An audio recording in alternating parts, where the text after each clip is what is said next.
Downtown Los Angeles has gone through a tremendous renaissance over the last several decades.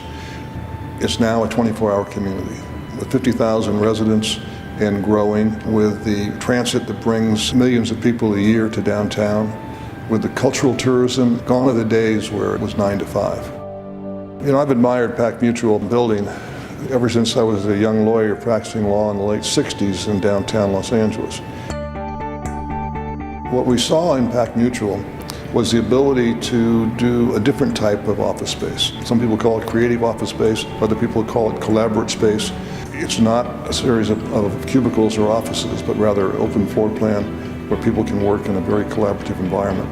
And PacMutual lends itself very well to that. When we bought the building, it was so chopped up in a maze of corridors.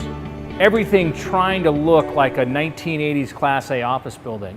We had to find something about this that was different than the way the market perceived it. And it's pretty tough when you go through 500,000 square feet and all you see is cottage cheese ceilings or ugly carpet or wood paneling, just about everywhere they could throw wood paneling. But we had an idea. There was some exposed brick. And it turns out we found a lot of exposed brick. Anyway, let me see, maybe this one's better. This whole area was cottage cheese, drywall, and these windows were covered by drywall, literally covered with no light coming in. They made offices that only showed this. And I remember one of our early tours, Reed getting up on a desk and checking up underneath going, the concrete's way up there, the concrete's way up there. And we knew we had our hands on something there that nobody else was seeing. One of the other things we were able to do when we acquired the building was look for space that wasn't usable, that was on storage. So you were getting very cheap rent because it could only be used as storage space. What we were able to do when we peeled back all the layers was create leasable square footage for an office tenant. One of the keys to this acquisition was our ability to find space where we could collapse corridors and create additional square footage. This is a perfect example. Where I'm walking right now was a corridor that had offices off each side. These offices were very poorly positioned and not efficient. With our ability to sign a large tenant, a 60,000 square foot tenant, and gut the building, what we're able to do is create more square footage in this project.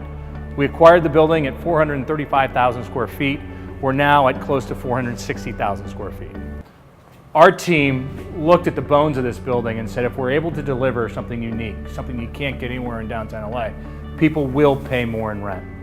Fortunately, we've been proven right. This historic building now provides an experience for a tenant that makes you feel like you're in Soho, you're in the Village, you're in the meatpacking district. And for 40 years, this stuff was covered. No one even knew it was here. Nelson, Chris, and I quickly came into PacMutual and identified 8 capital projects that we knew would really drive leasing and building value. Our construction expertise and taking the uncertainty out of converting a historic office building has really paid off. Here on the Olive Street side of PacMutual, right across from Pershing Square, we've recently completed painting we call the Clock Building. Right next to that is a 4-story carriage house where we've done some valet improvements. Here we're in the carriage house of PacMutual. New valet desk, really updated it, redoing these columns, new lighting throughout to really brighten it up and make a great sense of arrival.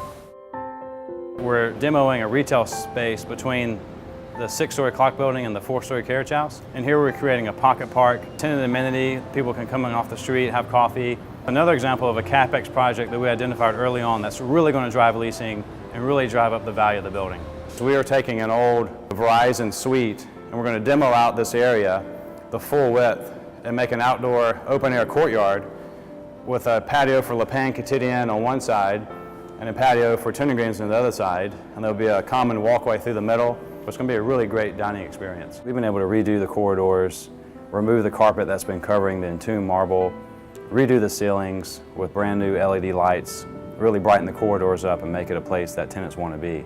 It seemed like a very good time for us as the cycle was improving to make this acquisition.